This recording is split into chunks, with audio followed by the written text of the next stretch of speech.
I'll turn it over to city manager. Thank you, Mr. Mayor and council. Tonight, we have a work session on the jail levy. Basically, what we want to present to you tonight is the 2 one-pagers that we've drafted, and they're sit at each of your seats there. Kind of want to go through those, talk about our website. We'll have the website up and running. Timing to start the website, we're thinking right around the first part of June, and to get these in all city buildings. Julie's got some other information in terms of, responsibilities and that type of stuff. And also we've got some timeline stuff to go over with you as well. And then just go over the clear delineation and expectations between staff and council. And I believe our consultants are online as well. Betsy and I think Sean is here too. So they'll be able to answer questions and go through that stuff too. So I guess let's start it out first with the 2 one-pagers that we, when I say we, I wasn't involved in that I think Julie has done the lion's share of the work here and had quite a bit of input from everybody. But what is everybody's thoughts on what we've got here for a one-pager, just as an informational for putting in all of our buildings, for people to just get factual information about the jail and what we're trying to accomplish. I personally like the visual of the canine one. Yeah, I was going to say I like the dog. I don't necessarily like the highlight of the 106 per thousand so aggressively, but that's just me. Okay. I like the subtlety of the funding, unless there was also a bullet point with that said we're also expiring the other levy. Good point. Let's go slower on that. Can't do that. I think I can remember what I said. He likes the dog. I like you the like the visual. dog. I like the visual of that one. That one's attractive to the eye. But I don't like the aggressiveness of the bold 106 per thousand and those numbers. So do you want us to just kind of leave that in regular print? Well, the other one over here, it kind of just mixes it in with it. Or if there was a bullet point to counter that said we're also losing $1.17 per thousand by expiring the. It'd be really helpful if I had different glasses on to see exactly what you're talking about. On the back. That'll make them turn over the page. Yes. Oh, I thought it was a Good one. one pager, like only one page. Yeah, so when Sorry. we put a lot of information into the one and tried to pare that down substantially. It's too much information on the yeah. front and back, yeah. Why does the dog, okay. So this is your guys' time to let us know what you think. So as you can see, the 106 is a little bit higher than what we originally. That comes from some insurance talks that we've had here lately and dealing with our medical, just making sure that we've got the appropriate amount. We feel comfortable with this right here. So Is it proper to put another bullet point in that says while expiring the $1.17 for a net savings? I know it's not, I don't want to mislead anybody with a sale sign or anything, but. we talked about that internally, and I don't know, Betsy, do you have a thought on that? Yeah, absolutely. So once this is finalized, as much as you all are comfortable with, my plan was to send this to the Oregon Government and Ethics Commission to review. They'll do preemptive reviews for bodies such as yourself, just to make sure that it's in compliance. And so what we could do is have 2 versions, one with the more aggressive language that we'd like, that we could submit first and see if they would clear that. And then the next one, our fallback position could be where it wasn't called out quite as specifically, in that, immediate next to each other space. Although I do think it makes sense to include it on the one pager, one way or the other. We'll just have to see what they allow us. But that way, then you have the most aggressive language, but that it's approved by the ethics body. And we can have a little note at the bottom that this has been reviewed by them, just so that the public knows that this isn't just made up by the city, but it was reviewed by an outside entity. Okay, thank you.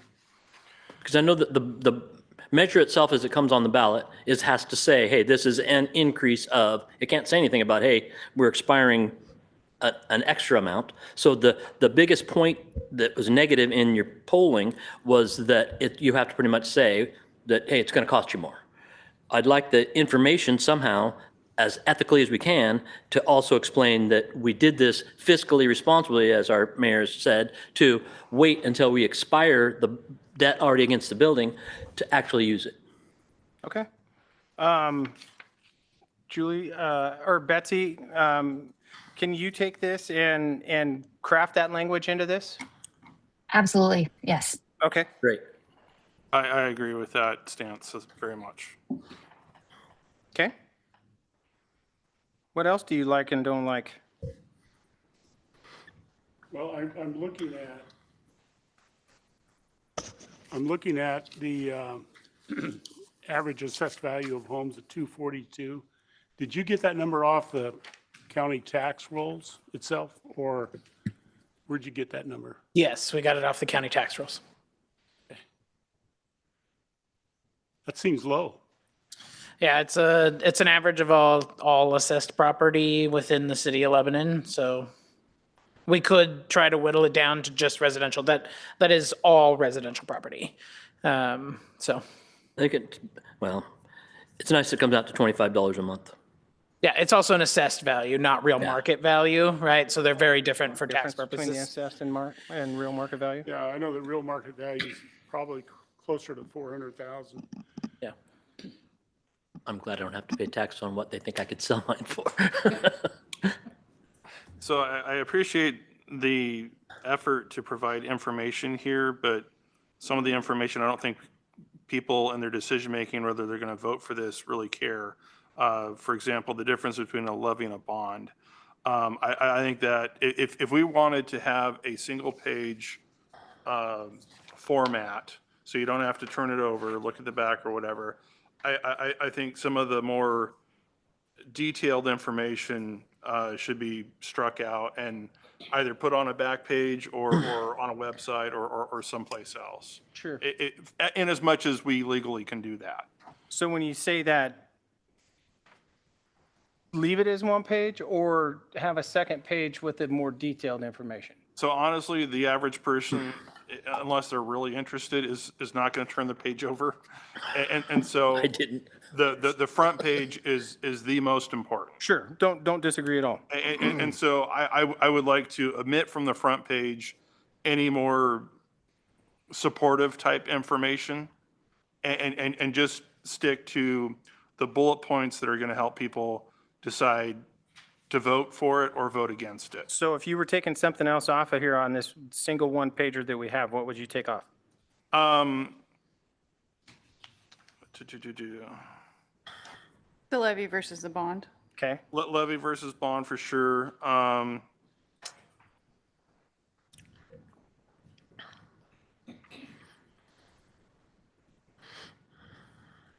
Well, if the levy does not pass, probably doesn't need to be on there because it's an obvious point. If it doesn't pass, it stays closed. yeah, Yeah, I'd agree with that. okay. I mean, we can whittle this down. I'm not sure that a lot of what you see in the two different drafts is just verbiage of the same stuff, right? So, Yeah. and I think we can keep this to one page without having, unless there's additional information that you want to add into it. I want the additional information, but I want it on the webpage. And I feel like there needs to be a QR code or a reference to a webpage on this. There you Actually, go. both a QR code and a webpage. Good idea. QR code for the youngers and Okay. webpage for those that want to input every word into their browser. Okay? Those are easy things to put on. And I would say, so in the, since closure in 2023, when we say calls for service, I think we should make it explicitly clear that we're talking about police service. Or emergency service or something, so it's not like, mentally I'm ordering a hamburger here or something, So calls for police service? Yeah. Okay.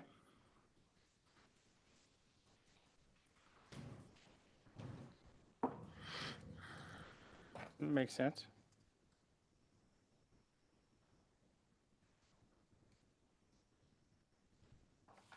Is there any way to, well, there probably not. Is there a way to quantify in that same section how much we've got increased warrants, how many did we never get anything from?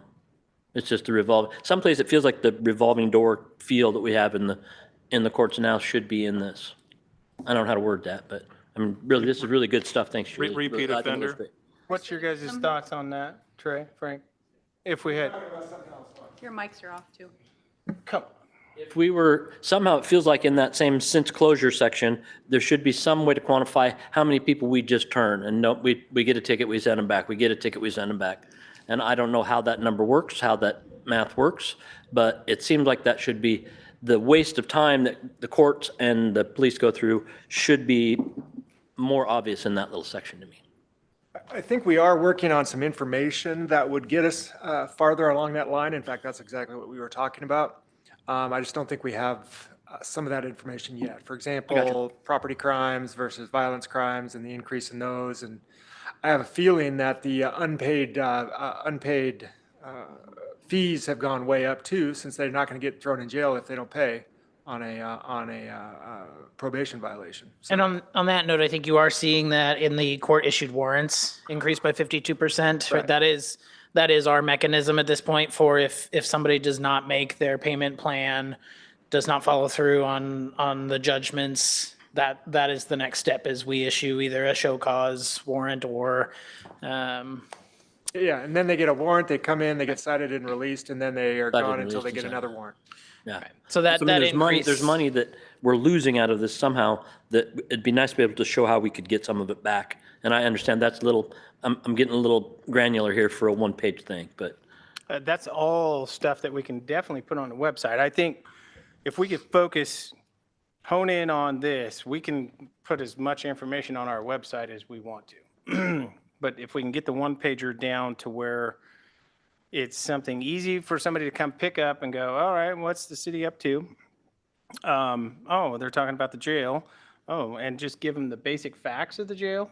I don't know if we could get, Well, and some of that's going to be walking a fine line between campaigning and Yes. facts, right? So that's where we have to be a little bit careful. And I think that, facts like the number of warrants and stuff, that is, and you can draw a reasonable conclusion as to why that is.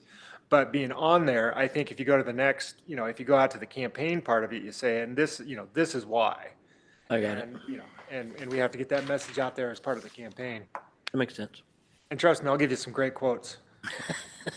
What Counting on that. about repeat offender statistics? Is that something that is gleanable easily? Yeah, that is what we were just talking about. It's just trying to glean that information is, I think we have a majority of it. It's just a little bit more to gather the rest of it. But yeah, there is statistical data on repeat offenders.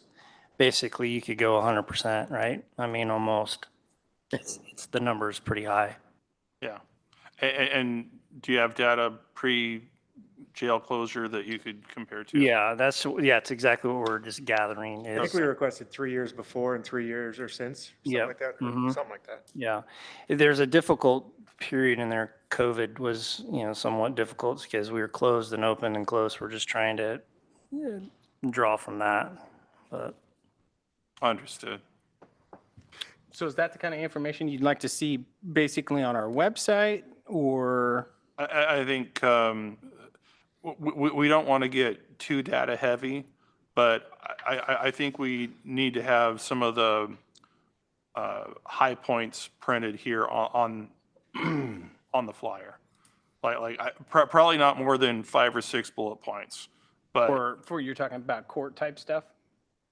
total as far as like since closure. But I think it's worth adding a few more bullets there to strengthen the argument, to provide some extra data. Okay. Let us see what we can, because we're going to have room over here on this side, it looks like, once we take out a couple of those things. And then keep this as basic. I don't want to say basic. Basic's probably not the right word, but as simple to read as possible. Yeah. With just the very basic facts. And I really like the idea, I didn't even think about that, a QR code. leading back to our webpage. And Yeah, we can really yeah. beef up the webpage with a lot of Yeah, all this still goes. FAQs, Yeah. and whatnot. So I think those are all things that we can definitely do. Can we compress the supervisor and the 6 corrections officer so it's one number? We talked For about that, staffing? yes. Thank you. We did talk about that as well.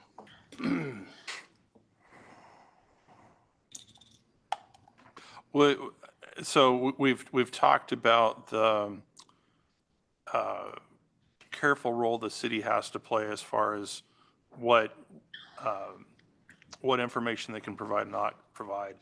On the website, would there be an opportunity to provide a space for community input or testimonies or things like that to support or be against or anything like that? I don't think we could do that. No, Okay. no. What we can do is put out as much factual information as we have and not necessarily gear it towards, say, we're pro jail or we're against the jail. That's what we can do. So that's where this body, and if you form a PAC, comes in, and Betsy, she can probably speak more to that when we get to that point as well. I think a web page with community feedback would be helpful. At the same time, I think it's unfortunate it can't be linked to the city website. Yeah. Yeah, I don't know how we would do that. Well, and one of the things I'm not sure if we could quantify, but I think is important is is recognizing the limited number. Technically, we can send people to jail over in Lynn County if they'll take them. But the reality is that jail beds for misdemeanor level crimes are seldom, if ever, available. But how to put a number on that, I don't know. I mean, maybe we could say. I don't think you can. Yeah, I don't know if you could. I mean, you could say there are jail beds for misdemeanor crimes, due to shortage of beds at Lynn County are seldom available. That would be completely At factual. least from what I've heard, it almost never available. Almost never, but I mean, there's times, so you can't say never. Well, look, we all know that the city's going to present, can we, I've talked to police officers. Can police officers give their opinion of this? Is that walking a bad line? Not on. If they come to a town hall and want to give their opinion, On their own time, on their They personal could on their time. own time. like at a town hall or something? Just not when they're in uniform, I would appreciate. But their union can if they choose to. Out of union stuff. Okay. I know we're not to it yet, and I know there's some concern about a quorum and those guys, but it seems like this body should be able to be together at the same time discussing this, because it's something we've all publicly decided on. We unanimously, and I wanted to thank, you guys did the right thing when I was gone at the meeting. Of course, I wanted you to vote yes for me, like I was going to say no, duh, that's not going to happen. But it seems like we should all be able to be together in a situation like that and we're not trying to sell anything. We're not trying to we've already voted on this. And I know that that's going to walk on somebody's toes, and Trey's going to tell me I probably can't do that, but it seems like we should all be able to get together for that. Julie, have you handed that out, what you had? I mean, Julie's prepared something based on like what a lot of other cities have done in situations like this.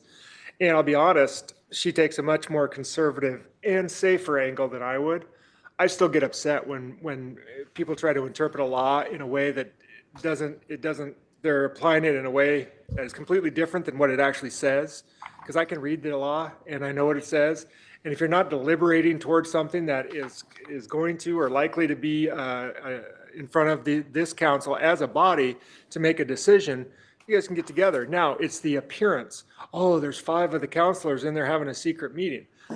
You're not talking about, you could very well have somebody keep minutes, make sure, do whatever, you're not talking about city business. You're doing something that under your constitutional rights, you're allowed to do and you're fine.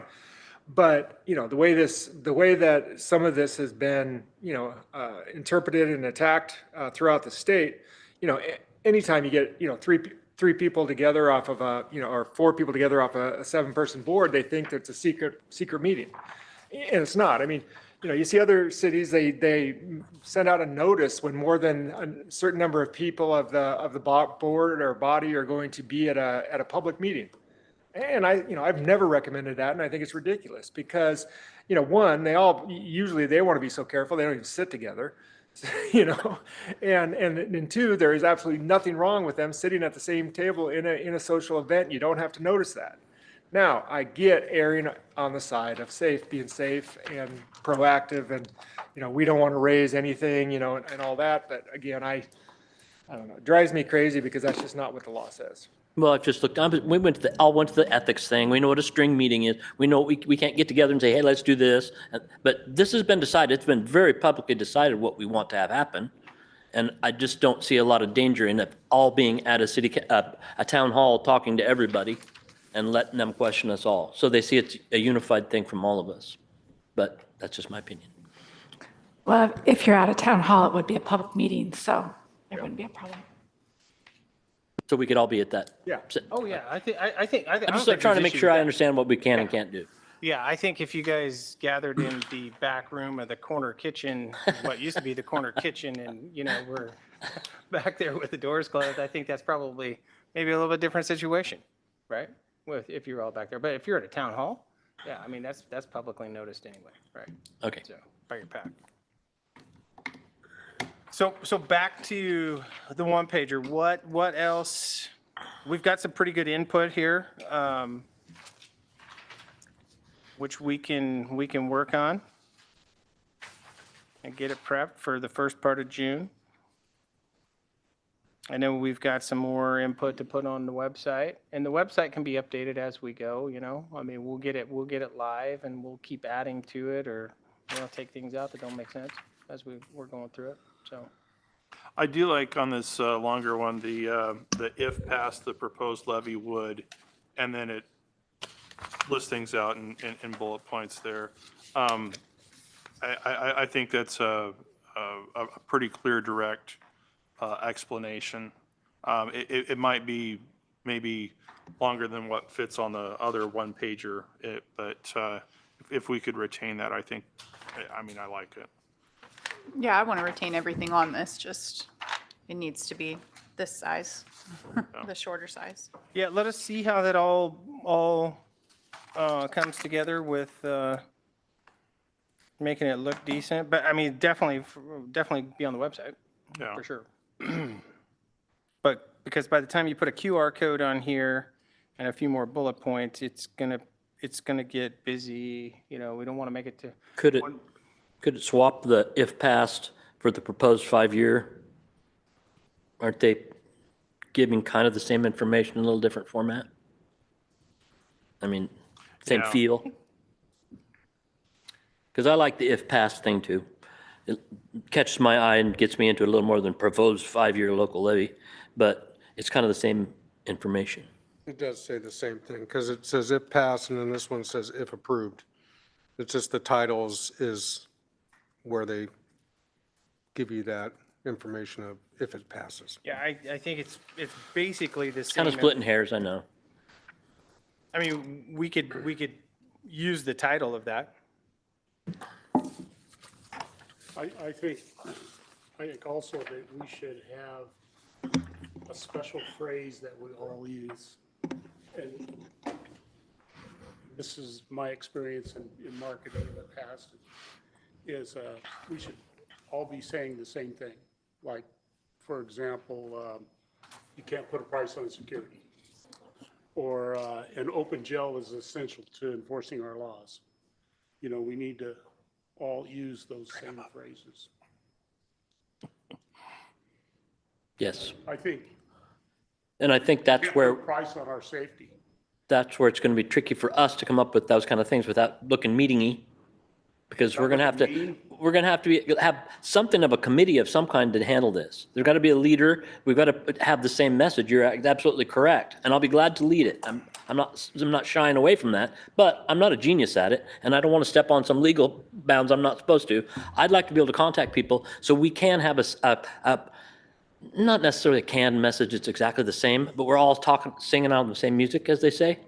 And there are certain things that we're going to have to go out and get outreach to different people in the community to try to get involved in this. And I don't know how to make that happen without stepping on the. And just so we're clear, I most likely I wouldn't be like the attorney representing the PAC once it gets going. I may be on the PAC, I may be supporting it, But there's probably going to be other resources that we'll look at for what is and isn't allowed and that kind of stuff. But I just want that to be that clear that city attorney doesn't move over to the PAC in charge of promoting this. Well, and Dave, I appreciate your comments there.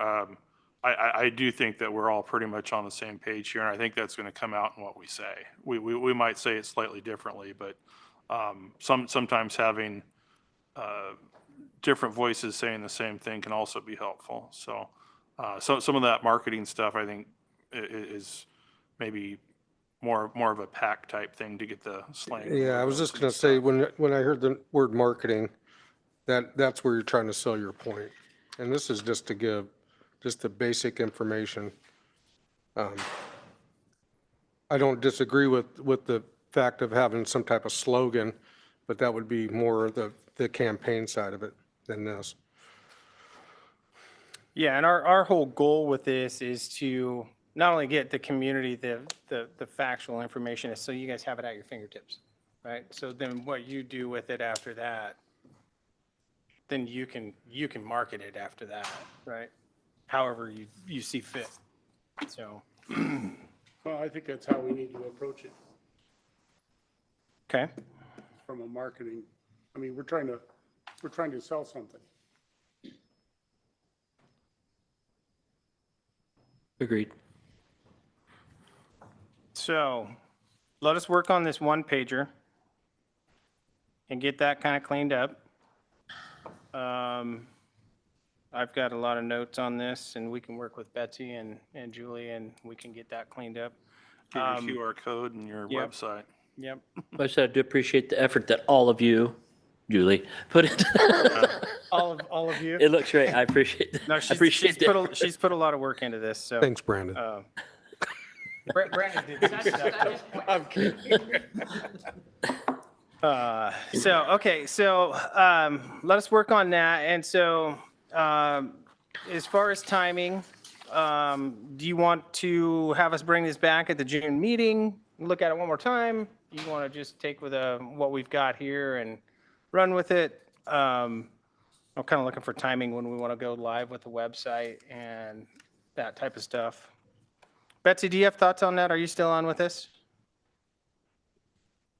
I am, There you go. yes. Okay, And perfect. we had talked about just to not confuse the community and also to give staff time to get all of the data that I think is really important, waiting to roll this out until the 1st of June, just so that, we can get all the ducks in a row, get it approved by OGEC and all of that. And start with a more public facing component of it in June. Okay, good. And with that said, would we lose anything if we came back and approved it June 10th to get this? So what we're saying is we want to start June 1st. We can't approve this at a June 10th meeting if that's the case. Got to have something before then. I think you're okay. I think in all reality, by the time we get through OGEC and get this all lined out, it's probably going to be that time frame anyway. So Okay. I'd feel more comfortable if we brought it back. So you Yeah, I have would one more too. crack at it. I would too, but I didn't want to slow anybody down. No. Since I already blew it the last meeting when I was. Okay. All right. So we'll look at that. We'll get everything up and running. You guys kind of got a handout from Julie on this. Is there other questions about the different, how we do this? Obviously, the different roles for staff and council.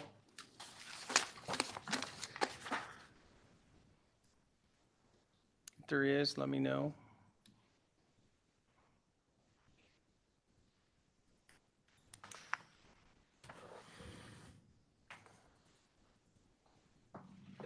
I think it's pretty well defined. I mean, we're going to be the fact base of this, and you guys are going to be the cheerleaders of this. I mean, essentially is what it kind of comes down to, so. Well, I guess it's a hard thing to work out, but if anybody has ideas for me, send them to me and let me see if I can help with them. I'm not trying to do anything behind doors, but I'm not going to know everything to do, but I'll be glad to take the reins and try to do them. I have the time to, if people give me their input. So everybody knows where I am. I think all you have my cell phone number. just call me and give me your ideas so I can try to put this together, because I'll miss something. I've never done this before. Okay. Kind of got some key dates. August 14th is when we have to have it filed with the Lynn County elections. Ballot title change option period opens in mid-August. And then August through basically October is that's your hit it hard campaign time. Any questions about that piece of it?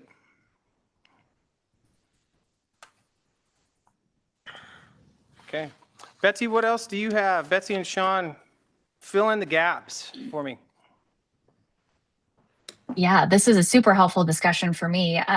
Just what I would run through is just from the proposal that you approved back when we started working together in February. The budget for that included the 2 telephone town halls as a way of getting to folks who might not actually come out and about to the town halls that you're planning on doing. So what I think would be helpful to me, and my apologies, I wasn't sure which counselor was speaking last about getting ideas to him, but if there would be a possibility of kind of having an appointed captain of the council for me to coordinate with and kind of come up with maybe a recommended schedule of events, we could work with what they know of the community, what else is out there, and we could come back with that recommendation for you all. So it's not happening outside of the public process and all of that, but doing this by committee can be a little bit problematic. So if that's something that would be okay, I would love to be able to do that. And then perhaps at your June meeting, being able to lay out sort of a suggested calendar for you all for different types of events throughout the summer. And then one of the other things as well is just that we had talked about with the chief was the possibility of doing an open house event at the jail sometime this summer. Which I think could be kind of fun if you were able to make it. I've seen other communities do this, not when they're doing levies necessarily, but it's kind of a family friendly event. There's kind of either some police cars or other things for motorcycles for kids to get into and play around on, and maybe have a vendor there that has hot dogs for sale, and kind of make it sort of an event. And I don't know if there's already a community event that we could pair that with, so there would be more people out and about anyways, but that was just something that I was kicking around as a possibility. So I think there's a lot of opportunity, and I can lay out again like a suggestion that obviously can be built upon as well. And I'm also happy to have other offline conversations, not in my role with the city, but in my role as an outside campaign consultant. I do initial consultations with groups that are starting PACs to just kind of lay out what you might want to consider. And that would be obviously a separate conversation. Gotcha. I would think I would probably be that point of contact for you, Betsy. And if you need my direct number or anything, just let me know. Sounds good. Thank you. At least I'm volunteering to be, and I'm pretty sure nobody's going to fight me for it. So Betsy, I have one quick follow-up on that. So the telephone town halls, if that's something the city's paying for, that's got to be just factual based, correct? Yes. Mm-hmm. So that couldn't be tied into a town hall that the PAC was going to put together. Correct. Okay. Yes. I just want to clarify that.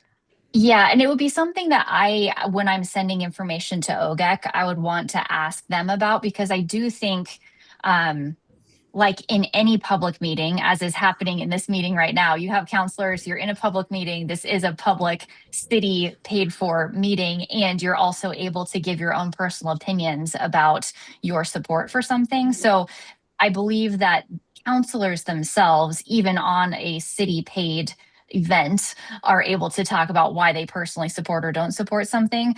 I would want to get clarity just to make sure that we were all on the same page about what was appropriate and what was not. But I do think there is a difference between the counselors themselves, what you can say in any capacity, in any location, and what city staff and city resources can be used for.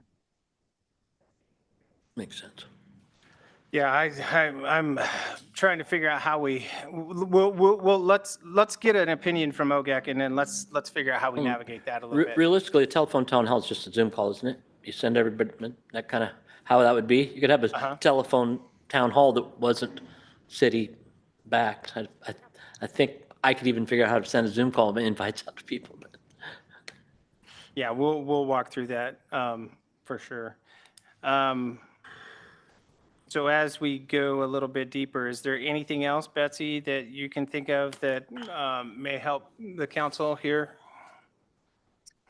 I think this is it for me for now. Yeah, getting the feedback Okay. on these edits will be super helpful, and I can coordinate with Julie. She's very capable, so I'm not sure what all I will need to do. I am very impressed with all of your staff. I know that you guys are as well, but from the outside coming in, they've been wonderful to work with. So you're in very good hands. Okay. Sean, what do you have for the good of the order? Just my grateful appreciation for the work that's been done thus far by Julie and everybody else. I think we're off to a really good start. This is kind of the moment where council and the city kind of sort of separate with regard to this project, and council kind of takes over with the message development, strategy, timeline, and execution. And I'm excited to see that happen, and will help however I am allowed to. To be You'll clear. allowed. Okay, thank you. You're welcome. Thank you. Any other questions for either the consultants or us as staff? I would just like to thank Julie for this guidance activity sheet. That's helpful, especially to me. Okay. Well, we've got marching orders. We'll get this and we'll bring it back in June. We'll start getting the website. I know we've got a page already drafted with information on it. It's not live by any means, but we'll get that set and start figuring out where we need to go from here. Great. Okay. All righty. Well, thank you. With that, the work session is adjourned at 5:36.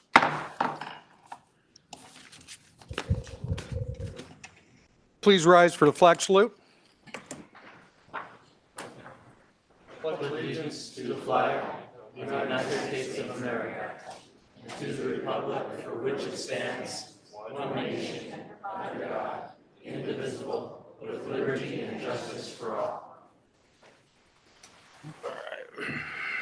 Thank you. Will the city recorder please call roll? Mayor Jacola, Present. Council President Steinhebel, Here. Councilor Conti, Here. Councilor Angelford, Here. Councilor Salvage, Councilor McLean, Councilor Workman. Here. Council Savage has informed us he's on his way, just so you know. Move on to the consent calendar. The following items are considered routine and will be acted by one motion. There will not be separate discussions on these items unless a councilor so requests. In that case, the items will be removed from the consent calendar and considered separately. Agenda, Lebanon City Council Agenda, May 13th, 2026. Appointments for the Library Advisory Committee and the Parks, Trees, Trails Advisory Committee. Board meeting, Lebanon Advisory Committee, February 10th, 2026. Council meeting, 2026-04-08, City Council regular and executive session, easement on 1300 South Main Street, and right-of-way dedication at Concert Stoltz Hill subdivision. Is there a motion? Move to approve.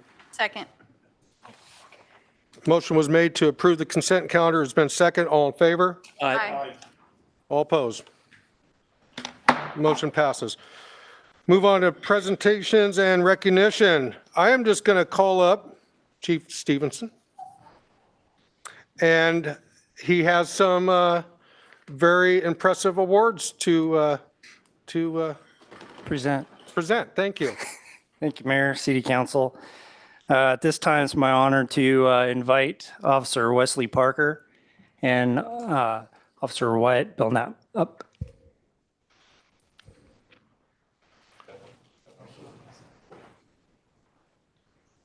These guys just love the limelight, so Aren't they supposed to stand in the well of the? yeah, if you guys could just stand out front here. I think we need the I can see people want to already applaud, so let's just do it right now.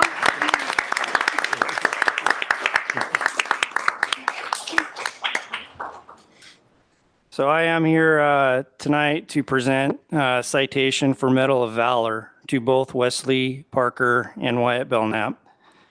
On March 29th, 2026, at approximately 6:42 p.m., Officer Parker was patrolling near the apartments on South 7th Street when he observed a male subject leaning against the exterior of the complex. His instincts led him to believe something was off of the subject's behavior, so he turned around to investigate.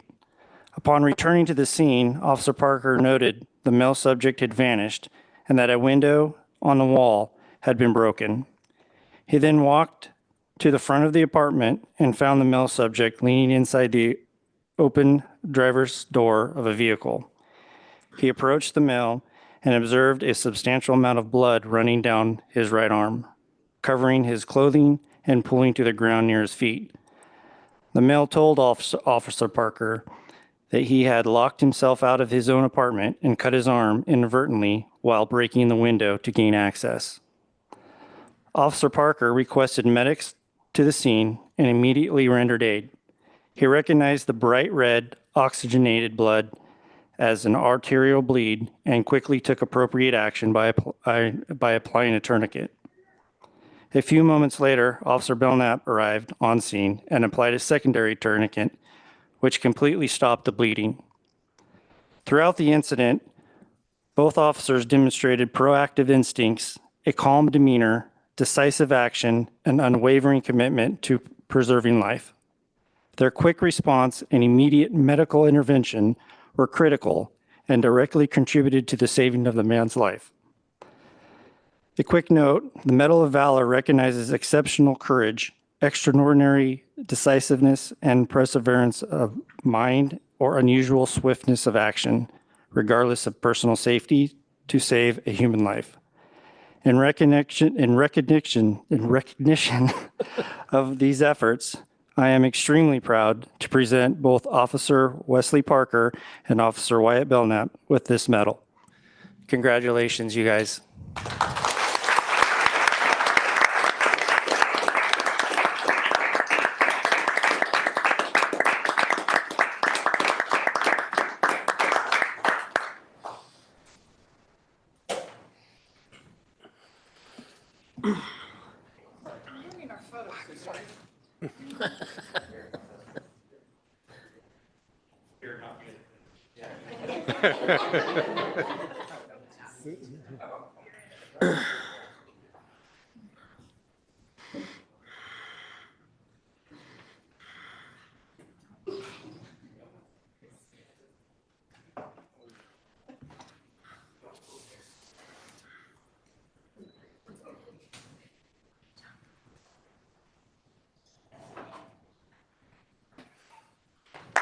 Thanks, guys.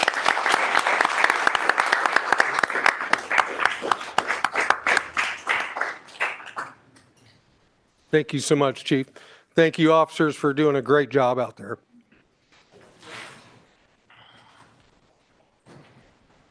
We're going to move on to Lebanon Museum Foundation Project 150 presentation by Paul Aziz, former mayor of Lebanon, and Gary Marks to give their presentation. Good evening, Mr. Mayor and members of the council. I'm Gary Marks. I'm a member of the museum board.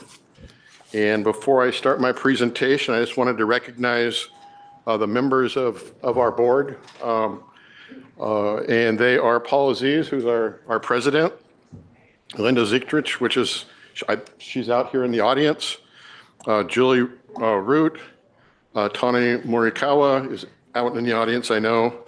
Wayne Dykstra may be out in the audience. He is. And Camelia Jepson. I just wanted to recognize those folks. So with that, we'll just get going here. So we're here to talk to you about our proposed Project 150. And we'll start off with that first slide. There we go. Jeremiah Ralston planted his roots in Lebanon in 1847, which is where the restaurant gets its name, after crossing the country in a wagon train on the Oregon Trail with his family. He named the site for his birthplace, as well as for numerous cedar trees along the South Santiam River, which made him reflect on the biblical cedars of Lebanon. By 1870, the population of Lebanon and the Lebanon precinct, as they called it back then, was 515 people. The city was incorporated in 1878 with the town's original charter dated October 17th of that year. So we looked up the actual, back then, to be incorporated as a city, the state legislature had to pass a law. And part of that law, the final paragraph of that, we found interesting. It says, insomuch as it is of great importance that the town of Lebanon be supplied with a municipal organization without delay, this act shall take effect and be in full force from and after its approval by the governor. Approved October 17th, 1878, and then subsequent to that, there was a vote of the people here in town, and they adopted a charter. So October 2028 marks the 150th year since Lebanon was incorporated. To honor this historic milestone, the Lebanon Museum is planning a community-wide celebration worthy of Lebanon's rich history and heritage. Throughout 2028, we will be coordinating special events and activities to celebrate Lebanon's sesquicentennial, that's 150 years, and bring our community together in recognition of 150 years of history, progress, and community spirit. A dedicated committee will be formed to coordinate and serve as the central hub for Lebanon's sesquicentennial celebration in 2028. The committee will organize and support events throughout the year, culminating in a major Founders Day celebration in October 2028 to commemorate the 150th. Community involvement and participation will be essential in making this historic celebration a success. This here is a painting I completed recently and donated to the Chamber of Commerce. It's hanging in their office now, but it shows a train from the railroad back from the 1880s, which was called the Albany and Lebanon, arriving at our station. And I'm sure you'll all recognize that station, but I just thought that would be a fun thing to do as our sesquicentennial is approaching. And I'm going to try not to pronounce sesquicentennial too many times because I have had a difficulty. It rolls off his tongue. It is a difficult word to say, so I apologize. That's why I named it Project 150, by the way, so it makes it a little easier. The Lebanon 150 celebration committee members will consist of one member from each group. We want to go to the Downtown Association and get somebody for businesses in downtown. We want to have the school district involved. We want to have the Strawberry Festival involved. With the school district, just jumping back, we want to make sure that the kids are involved because that's part of what we want the museum to be, is an educational tool for the school district. And we want to have them involved. It could be maybe there's a contest that they draw something or they get involved in writing. So there's all kinds of things we can do with the school district. The Strawberry Festival, we would really like to work with the Strawberry Festival Committee and try and get that as a theme for that year. So it would be the 150th anniversary. We'd like to get a member from City Council, Mayor, somebody on the group from here. Public at large, we'll have one person, and we'll have 2 museum board members on the committee. The foundation respectfully requests that the council make a motion or a consensus to designate the Lebanon Museum Foundation as the primary coordinator and central clearinghouse for the information planning organization of the Project 150. We'd also like to request a volunteer from the council to serve on the Project 150 committee. The committee will provide regular updates to council regarding the progress of the celebration planning efforts. The Lebanon Museum Foundation would also like to remind the council that the foundation remains in need of a permanent home to preserve and share Lebanon's history. I couldn't get away with not presenting this to you. As the city evaluates surplus properties, the historic former hospital and library building present a unique opportunity that aligns naturally with the museum's foundation's mission and the building's historical significance. With the 150th anniversary approaching in 2028, establishing a permanent museum location would create a lasting asset and provide a meaningful place to celebrate and showcase Lebanon's rich history for generations to come. And that's a 1948 picture of the hospital, just as they were changing over and the new Samaritan Hospital was built.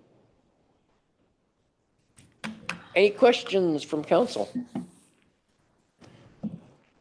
We're excited about this. I would like to see the council encourage this, and that the city, we understand, both Gary and I understand intimately, that the city only has so many resources. So we wanted to take this on as the historical body in our community and make sure that this is something that's celebrated. And it's going to be a great community spirit with all the things going on in the world. This is something that we can all get together and enjoy and celebrate, and give, homage to our heritage, really, our community. I'm pretty sure we all support this. I mean, you're looking for a consensus. I think you have a consensus from us to help. Anybody particular want to volunteer to be on it right now? I will. Dominic? I don't want to leave him hanging. I was going to keep eyeing you until you said you'd do it. I can be a public person too. Okay, so you guys want to fight it out? Dominic will be your counsel. Okay, excellent. We will contact you. Thank you. Appreciate it. And thank you so much for your time. I know you guys are busy, but we appreciate it. And we just want to make sure that Lebanon is not forgotten. Paul, just a quick question. Do you have any prospects on a building or a location to do this? Any Prospects? On a building. No, everything that's has come and gone that we've looked at or that we've tried to acquire.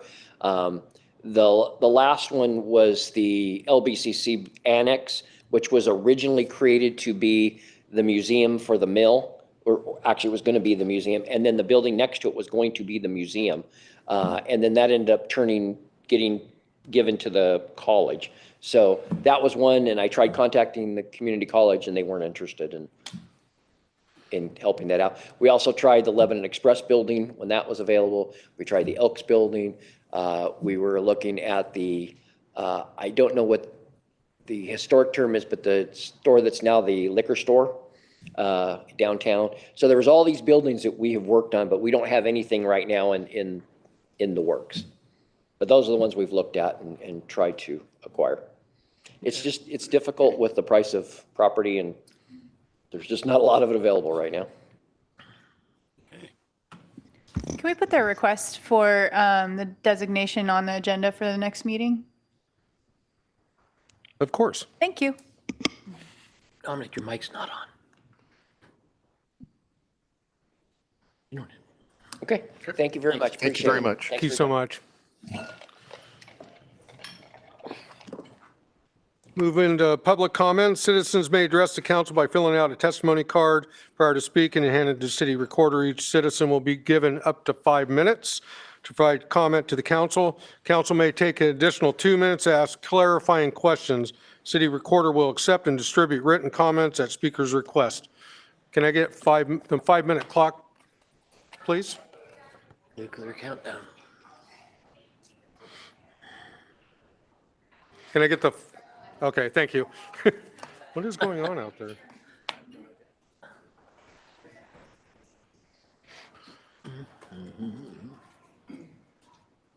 Okay, first up tonight is Wendy Ferrero.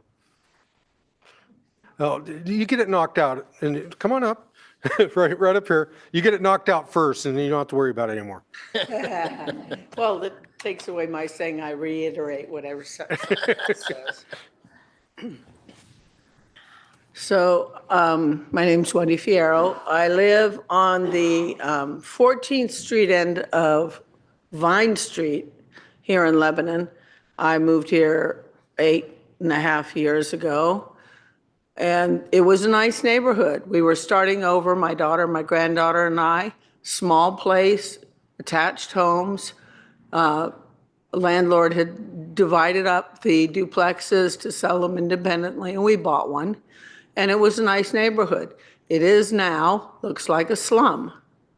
The end of the street towards 12th Street has a house that was burned out. They are finally starting to work on the yard, but it still collects cats that get pregnant.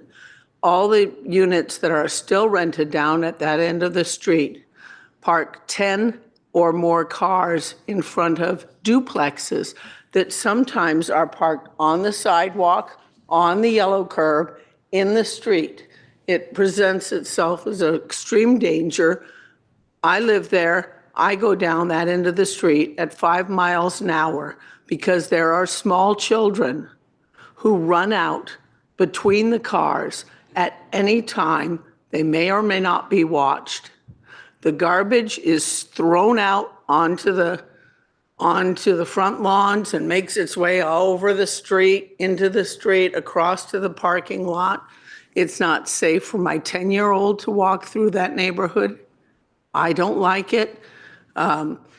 When there was a complaint made about the cars, they started moving the cars over in front of all of our homes. And there was somebody camping out in a van across the street. They were there several days. I went out, I took a picture of the car, and shortly thereafter, just by coincidence, there was ramen spilled all over my front windshield. My granddaughter, who is 10, and is very brave and very resilient and irrepressible, when she sees those kids, the 2-year-old running out in the street, she will say, "Go back to the street. Where are your parents?" I myself, going down the street to go to the mailbox, have stepped in front of cars coming through the neighborhood who are going too fast so that the 2-year-old and the other kids can be gotten out of the street and have to yell, "There's a baby in the street." Now, none of this should even be an issue in any other town. There should be some sort of legislation or laws that say if you are of an out-of-town landlord, there are consequences for not maintaining the neighborhood that you choose to rent in. They should not be able to come in and just trash the neighborhood. And when they move them out, they have to gut the houses, redo the landscaping. They rent them out to the same kinds of people. I'm sorry, picking up your garbage doesn't cost you 1 damn cent. There should be some sort of requirement that should maintain some level of appearance, some level of safety for neighborhoods, for people who do invest in the neighborhood. We bought, we invested, we plan to stay here. The landlord that I understand lives in Berkeley, I've been to Berkeley, they have standards, should not be allowed to buy here and just rent to anybody they can with no consequence.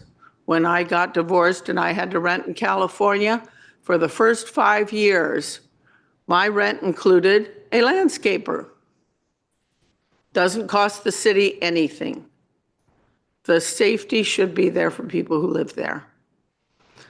And vicious dogs aside, the hundreds of pregnant cats, not hundreds, there's at least 10 pregnant cats at the end of the block now.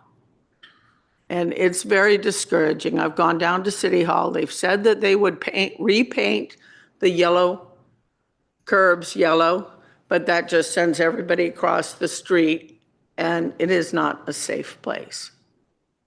And we need help. It doesn't cost you anything, just attention. Because I can't picture where this is. Do we know what ward this is in? I don't even know what ward I'm in. I don't know. They're all question marks on it, so if, Julie, if you could, please. Is it Ward Ward 2? Okay, because I'd be glad to go by there. I just can't picture where you're talking about, to be honest. It's Vine Street between 12th and This side. 14th. Out here, okay. Thank you so much. I hope to thank you. Thank you. I'm going to do a little bit different because all the people that are commenting tonight, I think, are going to be talking on the same issue. So I will have some others give some input on this too. So Debbie Shafton.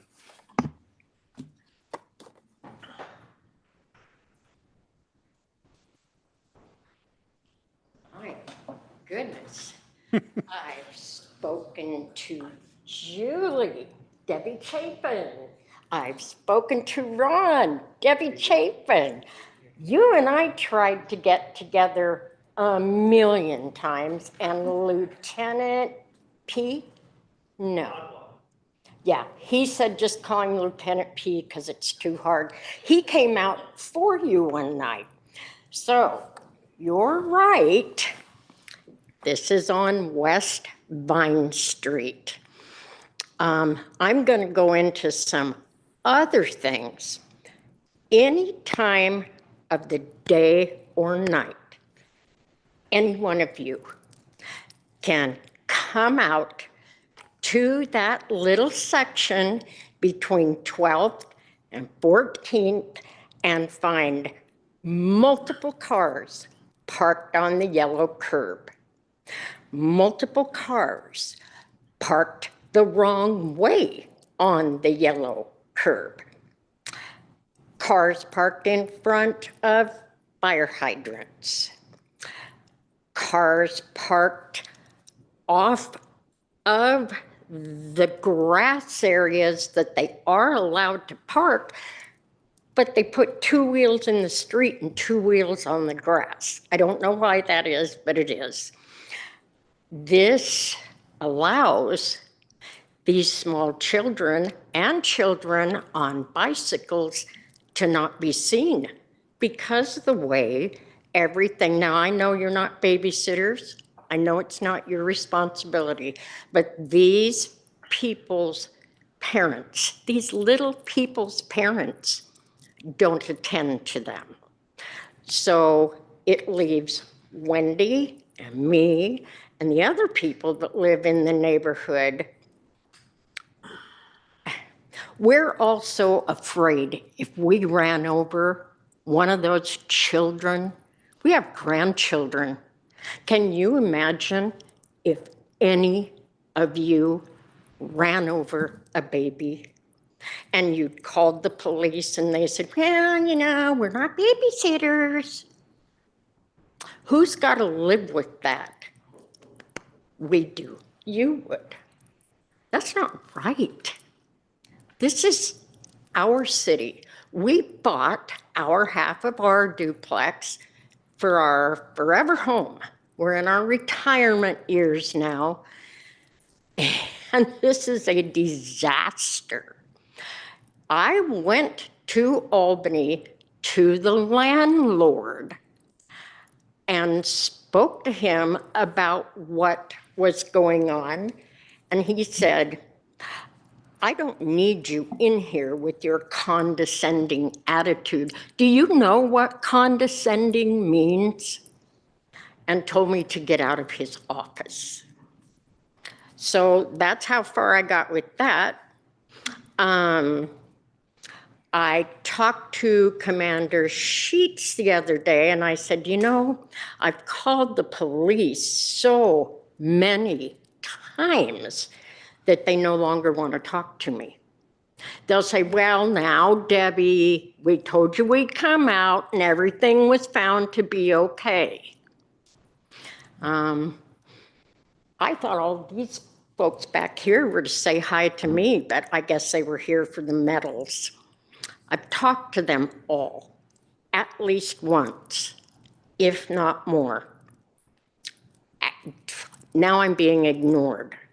I don't appreciate that. Protect and serve, I think, is what the police department is about. I can't get them to do a small street here in Lebanon. That's scary to me. It's very scary to me. So I don't know. I've told you what there is. Biting dogs. My partner was bit going out to get the mail. We did go to the hospital. A report was written up.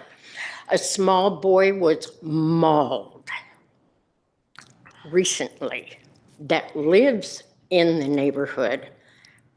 We're not sure which one of the neighbors' dogs it was or what happened to the dog. But had it been, we saw the pictures, had it been one of the littles, it would have killed him. Now, this is going on in broad daylight, you guys. Can somebody help us, please? That's all I'm here for. I thank you for your time. Thank you so much. Excuse me, can I get your name again? Debbie Chafin, C-H-A-F as in Frank, I-N. Thanks, Debbie. That's my card. You're in my ward. Oh, thank you. Here for the same thing? Anybody in that area needs to get in touch. Thank you. We have Kenneth Denny.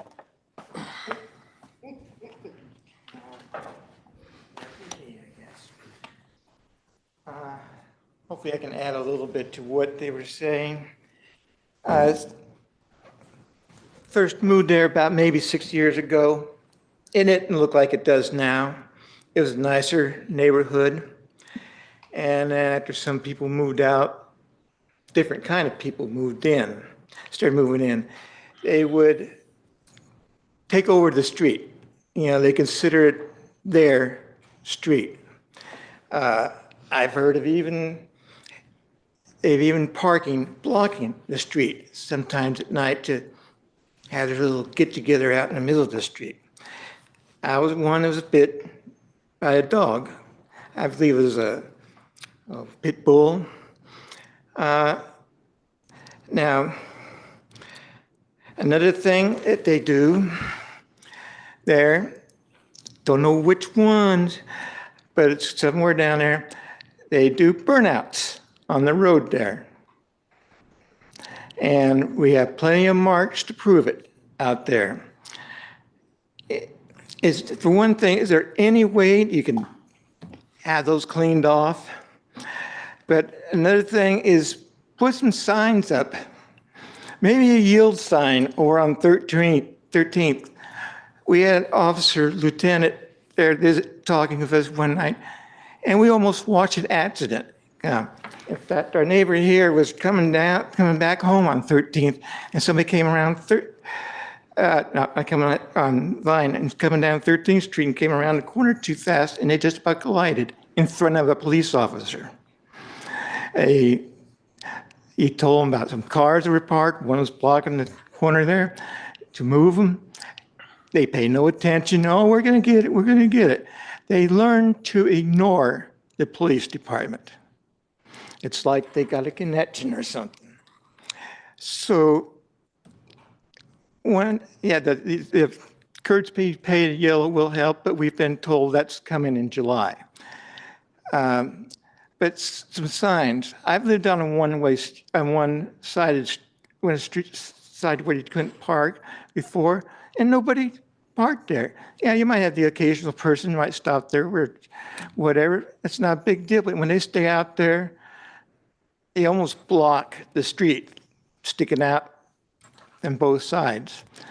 And it's been cars worked on, trucks worked on over there. The sidewalk's basically almost useless to us a lot of the time. I don't take the sidewalk to the mailbox. I cut over long before.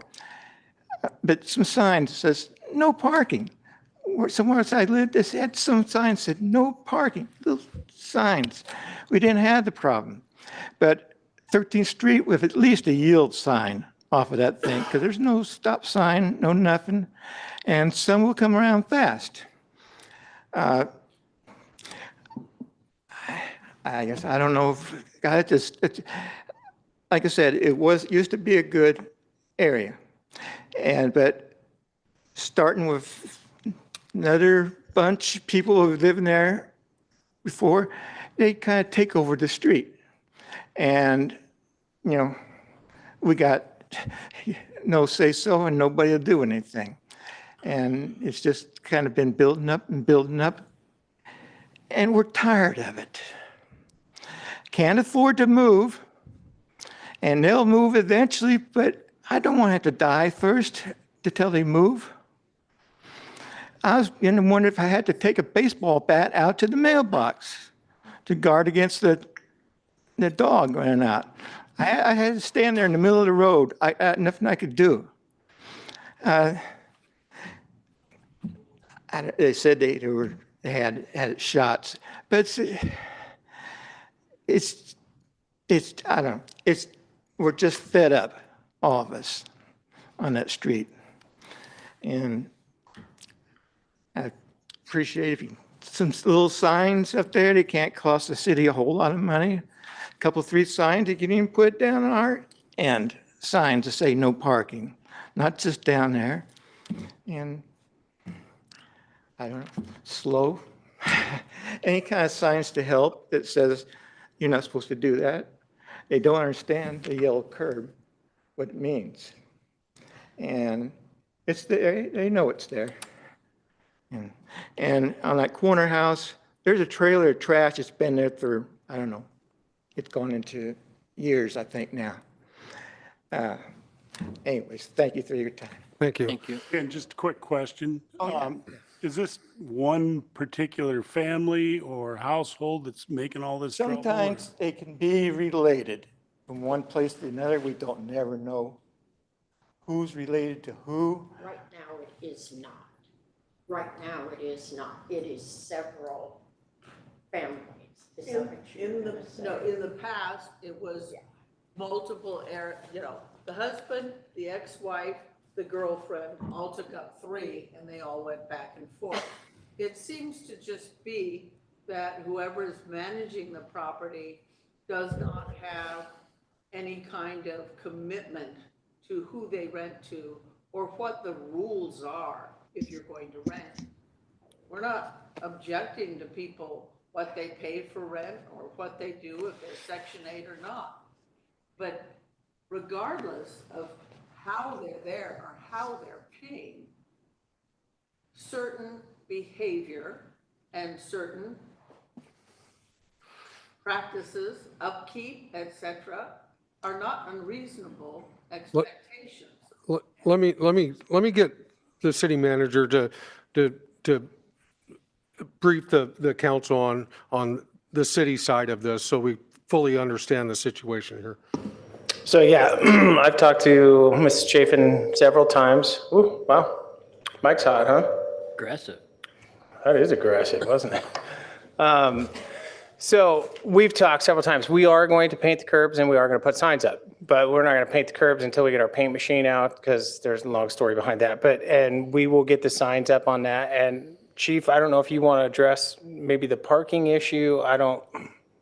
Yeah, I mean, there is some issues out there that are parking. The times I've driven through that area, which I did for about 2 weeks straight, both in the mornings and at night.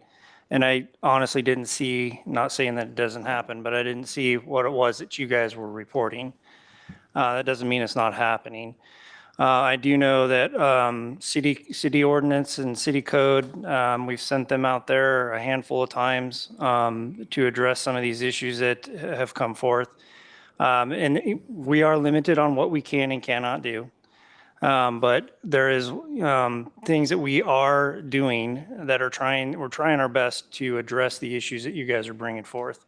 I don't know of the dog bite that you're reporting. A lot of times I do know of dog bites. I don't know if you've called us on that. Yeah, we went directly to the police station. Okay. Oh, They sent us to yeah, and they sent us to the hospital. Okay. And they filled out a report. Well, that's something I can look into. A lot of the times, especially if you know the owner, we can address that issue. So there are things that we are addressing as we can, but please understand, we're limited by what the law can allow us to do. As far as parking and the garbage that you're talking about, I'm going to look into that and see what is being done, if anything, on that aspect of it. And I realize that you are limited. Ma'am, you're going to have to come back up to the mic if you want it on record. We got to pick you up on the microphones. And you only have 2 minutes.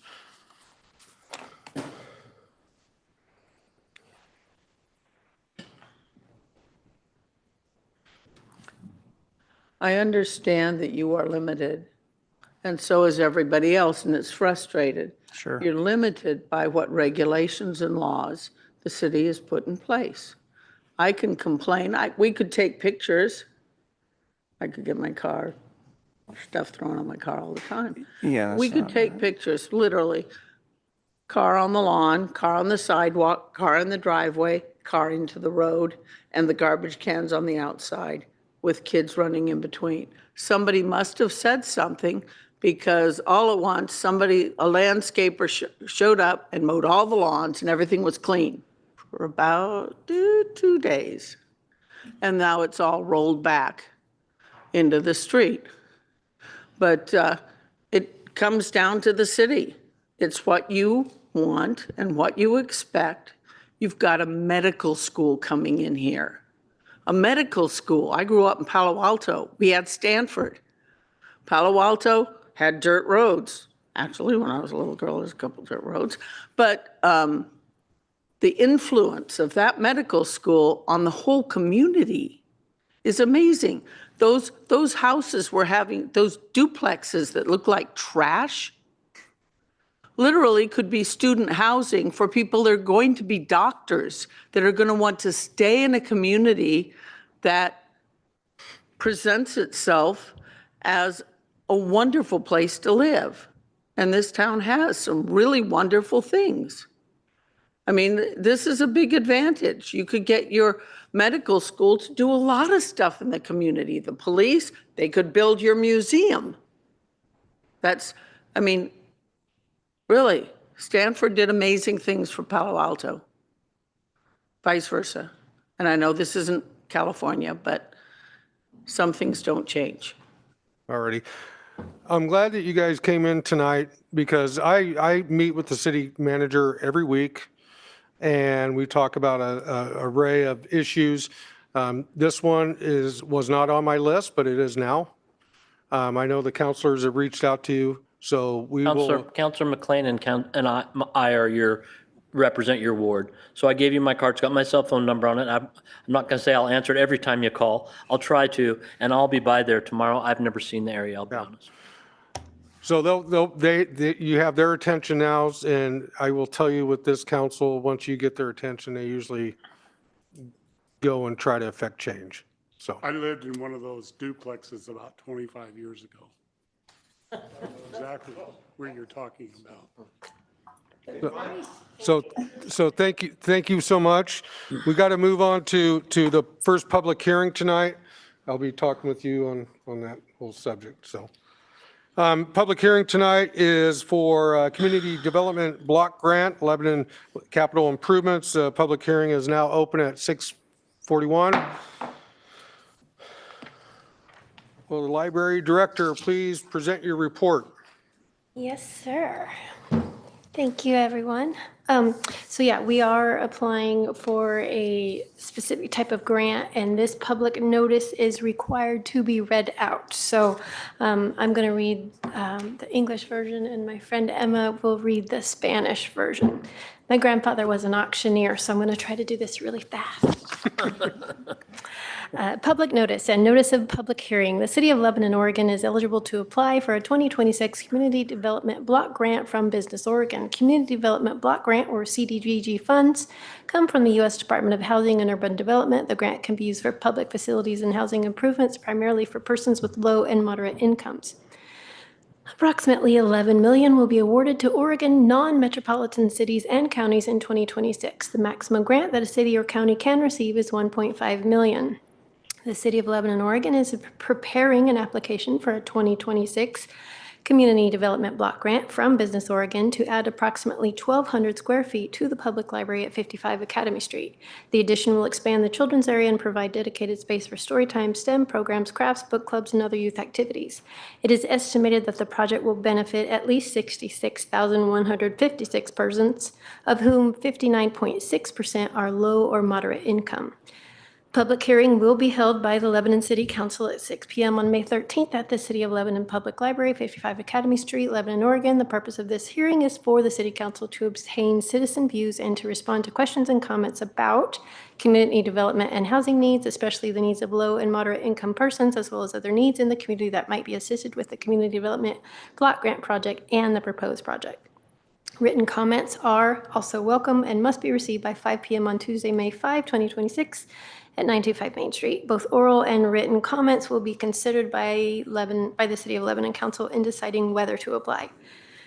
The location of the hearing is accessible to persons with disabilities. Please contact Julie Fisher if you need special accommodations to attend or participate. More information about the Oregon Community Development Block Grants, the proposed project, and records about the City of Lebanon past use of Community Development Block Grant funds is available for public review at 925 Main Street, Lebanon, Oregon, 97355 during regular office hours. Advance notice is requested if special accommodations are needed. Please notify Julie Fisher at 258-4264 so that appropriate assistance can be provided.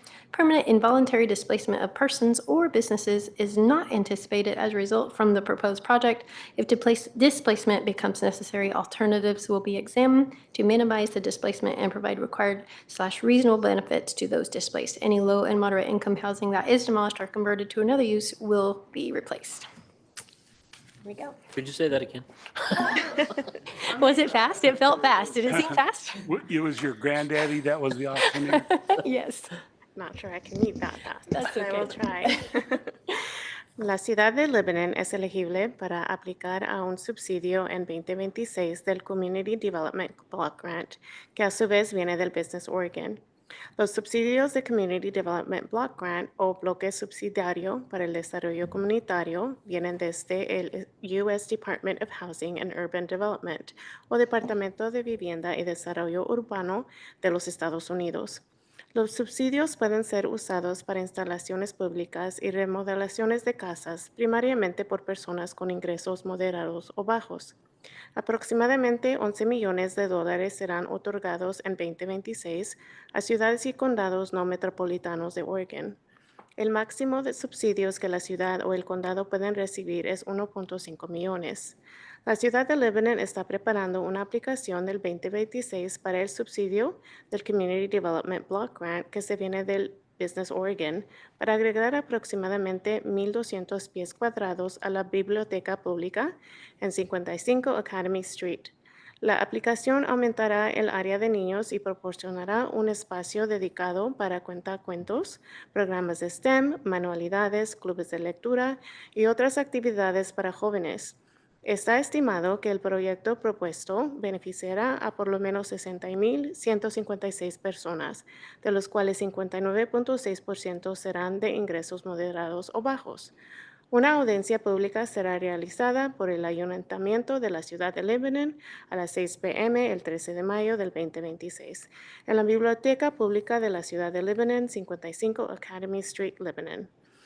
El propósito de esta audiencia es para que el ayuntamiento obtenga las opciones de los ciudadanos y responda a preguntas y comentarios sobre el desarrollo comunitario y necesidades de vivienda, especialmente las necesidades de personas con ingresos moderados y bajos, así como también otras necesidades en la comunidad que podrían ser asistidas con el subsidio de proyecto Community Development Block Grant en el proyecto propuesto.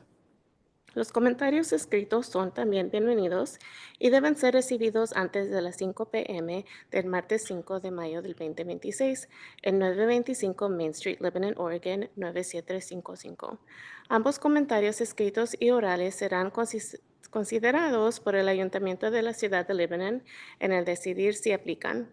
El lugar de la audiencia es accesible para personas con discapacidades. Por favor, comuníquese con Julie Fisher si necesitará adaptaciones especiales para asistir o participar en la reunión.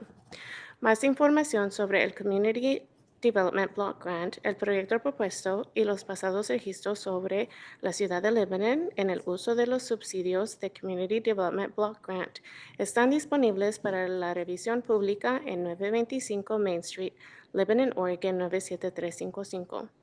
Durante las horas regulares de oficina, se requiere del aviso anticipado.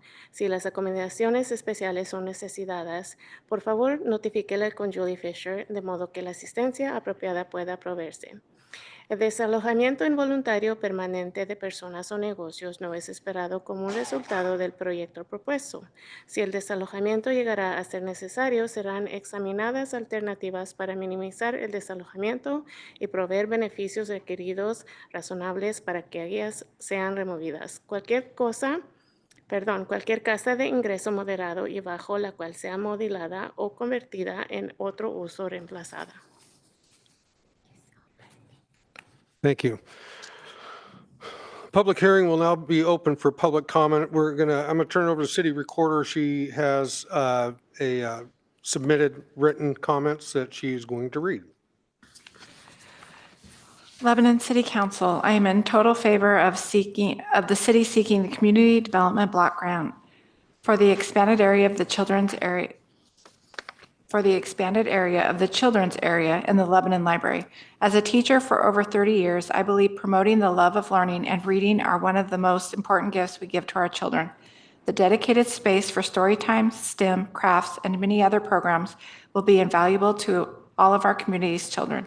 This project has my full support. Signed, Dr. Barbara Moody. Thank you. Is there any other public comments? Please come forward. Thank you for reading.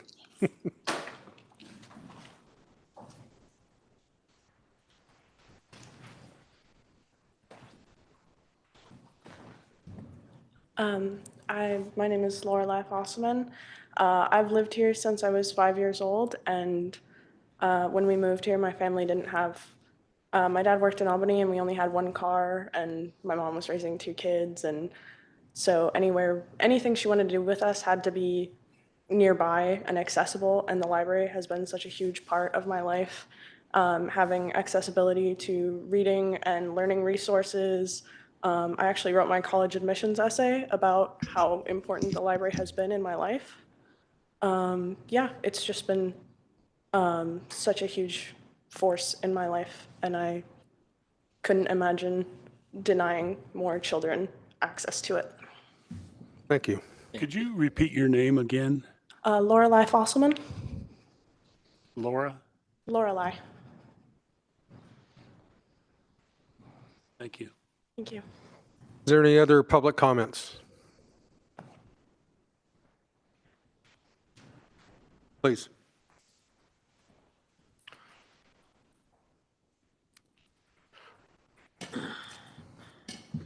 State your name for the record. Yes, hi, I'm Benjamin Fosselman. As may be obvious, I have a very similar upbringing to the previous person here. But I would also like to attest to the profound impact that the library has had on the family and the community here in general.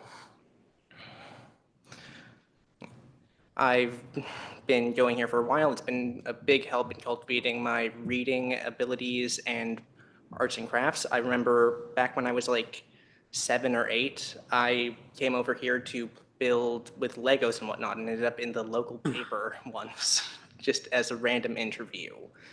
And it's just been an incredible experience, and I don't think that I should phrase that weird. I think we should be able to give that to as many more people as we can. All righty, thank you so much. And good job on coming up and speaking. It's hard for people to come up in front of a group and give their thoughts, so good job. We welcome you. Any other public comments? Please come forward.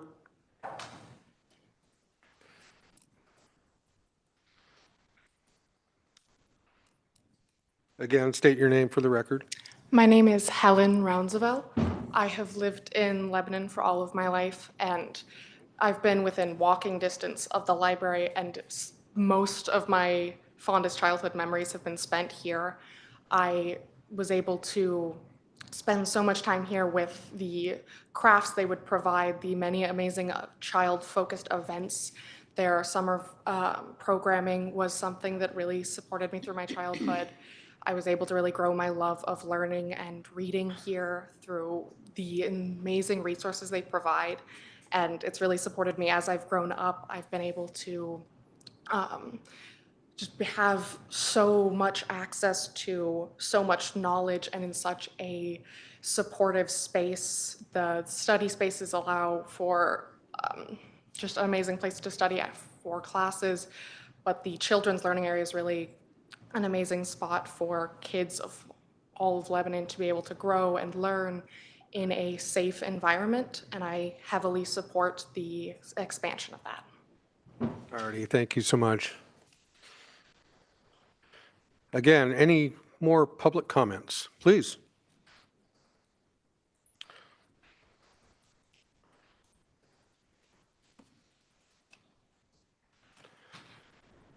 My name is Kaz Dunn. I've been a volunteer here for about 4 years, I think. And anyone who has volunteered here or works here can attest to the fact that we don't have a lot of room to do things. We've been trying to run a ton of children's events, and my friends and I have been in charge of running a lot of teen events in the last few years. And it would just be extremely helpful to have even just like a little bit of extra room to do those things, let kids be kids, not have to be so quiet all the time. Yeah, it would just be really helpful. I support this entirely. Alrighty, thank you so much. Is it hard speaking and seeing yourself on TV? I seen one of you look over here, so. Don't worry, all your friends are online watching this. So anyhow, no, great job. Thank you for your comments. Is there any more public comments? Please. It's hard to understand people we're speaking to, and we're back here, I don't know about the rest of you. It's not clear. Well, I'll remind people to speak into the microphone a little bit more. So thank you. If there's no other public comments, the public hearing will be now closed at 6:54. Move on to the regular session, ordinance number 2026-05. City recorder, please present the report. Thank you. This ordinance is primarily a housekeeping update to the municipal code related to candidate filing procedures for elective office. The proposed amendment creates a dedicated section within Chapter 2, so all candidate filing timelines and requirements are consolidated into one place. This amendment came to be because the state recently changed the laws that incumbents now need to file 7 days prior to non-incumbents. So when I was looking at our current filing window, that meant that non-incumbents would have 18 days to file, incumbents would only have 9 days to file. So the recommendation is expanding the filing window by allowing filings on the first business day of July and ending on the last business day of July. The amendment also defines filing hours as 8 a.m. to 5 p.m. Monday through Friday, excluding legal holidays. The proposed language clarifies standards for both in-person and allowing electronic filings. And it also clarifies individuals appointed to file an elective office are not treated as incumbents if they've been appointed. And that is all I have. I'm happy to answer any questions. Questions of staff from council? Is that a no? Not me. All righty. Will the city attorney please read the title of the ordinance? A bill for an ordinance amending section 2.13 of the Lebanon Municipal Code titled Candidate Nominations for Elective Office and creating a new section 2.13.025 titled Candidate Filing Period and Hours. Ordinance Bill number 2026-05, ordinance number 3047. All righty. Is there a motion? Motion to amend. Second. Motion's been made to amend. It's What been you said. Motion to approve. Motion to approve.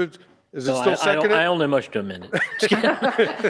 I motion to approve it. The motion's been made to approve the change in the ordinance. It's been seconded. All in favor? Aye. All opposed? Motion passes. Sometimes it can get difficult up here and you just got to roll with it. Anyhow, we're moving on to resolution number 2026-06. City manager. Thank you, Mr. Mayor, City Council. We have before you tonight a resolution to accept the Oregon Lottery revenue bond proceeds for our wastewater treatment plant. In 2026, the legislative body, through Senate Bill 5701, awarded the city of Lebanon $2 million for the wastewater treatment plant. In order to accept these funds, we will have to do a contract with them, but the initial intake form requires either the mayor's signature or my signature, so it's just easier if we do a resolution on this. And so we're recommending the attached resolution be formally accepted and allowing me to sign the document so that we can start the process to go through contracting for the $2 million. More than happy to answer any questions. Questions from council? What kind of requirements are there attached to this? About everything you could think of. So not any more so than like our CWSRF. Drawing a blank on CWSRF. SRF funds are loan funds that we get through the state. And they've got the same environmental requirements, so same type of stuff. So we're already going to be bound by all those rules anyway, so it doesn't change anything that we're doing there. So shouldn't be any different than what we're doing. Now, I can tell you if this was strictly just city funds, it's a much simpler project than when you start involving state and federal funds. But There's nothing wrong with free money. No. exactly. I think probably for the people, we've been awarded this money. This isn't something new. I'm not sure if everybody realized that. We're not asking for money. It's money that's already been given to us. Correct. We're actually getting our money back. Correct. Anyhow, is there any other questions or comments? A lot of new faces in the crowd, so I always do this when I see new faces, that a lot of these items that we're talking about have been talked about in discussions before and other council meetings, big packets. We get a packet every council meeting that explains all this stuff, gives all the documents, and it's all public record. So sometimes it seems like we're going through this stuff pretty fast up here. It's been deliberated for quite a while. So is there, where am I here? Yes, I do have to read off some of this. So, will the city attorney please read the title of the resolution? A resolution accepting Oregon Lottery revenue bond proceeds, district legislative award for the City of Lebanon wastewater treatment plant biosolids project, and authorizing the city manager to execute the associated documents. Resolution number 2026-6-06. Is there a motion to approve? Move for approval. Second. Motion's been made to approve. It's been seconded. All in favor? Aye. All opposed? Motion passes. Okay, now my favorite one for the night. We're going to move into the city attorney contract renewal. And I'll turn it over to city manager for his report. Thank you, Mr. Mayor. Mr. Kennedy's contract is ending with us in June 30, 2026. What we've got before you tonight is a proposed amendment to the existing contract, some changes with a new 3-year term contract. Mr. Kennedy would continue to remain as our primary contract city attorney. Some of the language we changed, we changed some backup legal coverage, additional continuity of service. Retainer still includes attending all city council meetings, planning commission, legal advice and consultation, document preparation, municipal court, and general legal support to city staff. Additional language regarding attendance at extra meetings, emphasis on consistency with Oregon professional standards. Work outside the retainer increased from $200 to $250 an hour. Outside retainer work does require written approval, so we'll make sure that that happens. I think that the most important thing of the is the monthly retainer, which Mr. Kennedy's agreed to do pro bono. Can we seek a better Sorry, option? I couldn't say that with a straight face. No, you'll read in my memo. My memo is incorrect. My memo was his original terms of contract. What it actually is correct in the contract. Starts out at $18,500 this year on a monthly. That is CPI. Basically is what that did from his previous, which is 18,000 is where it ended.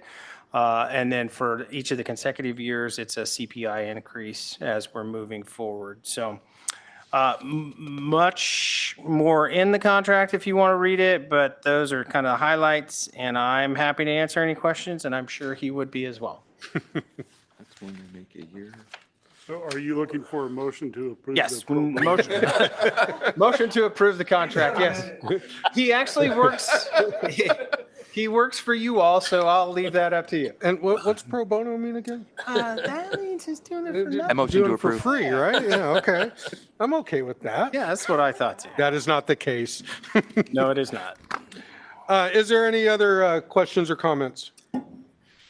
I'm just curious, Trey, how long you been doing this for?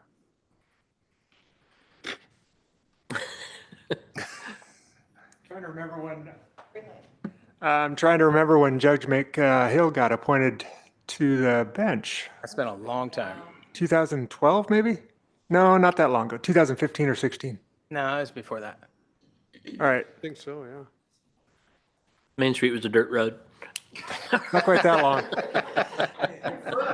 Firm is going on like 50 years or 60 years.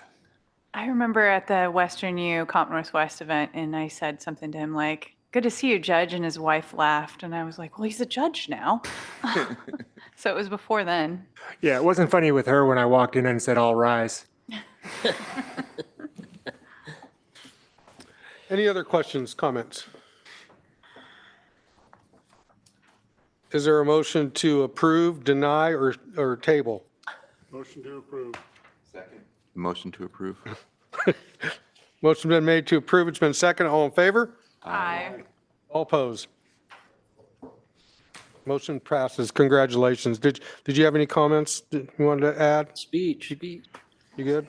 Seriously? You good? Okay. Usually I should quit talking. He's got a little tear. He's got a little tear.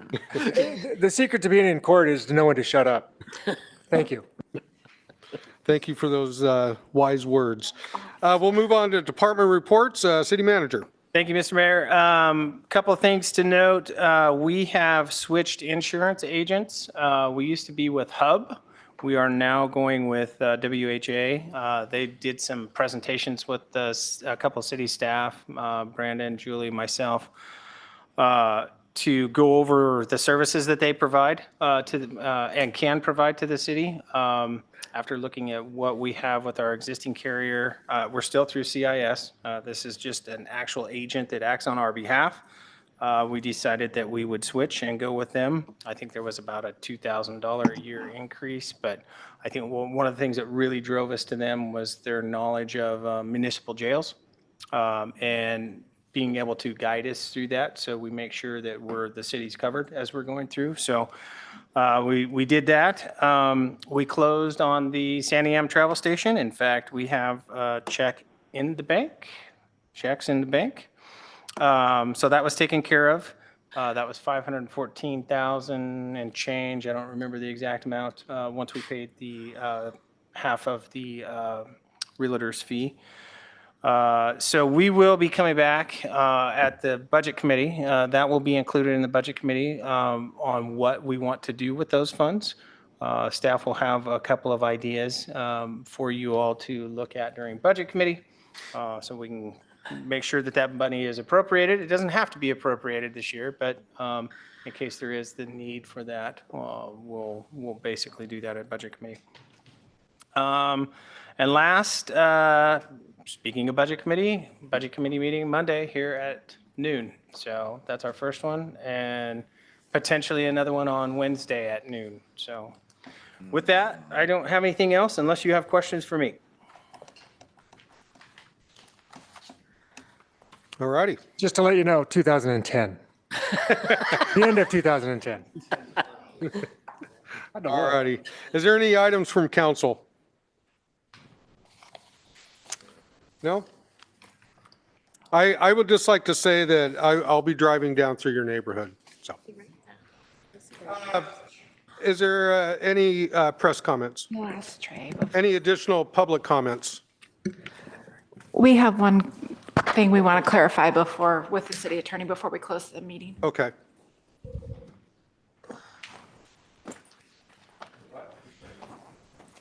Putting him right to work. Yep. This part's pro bono.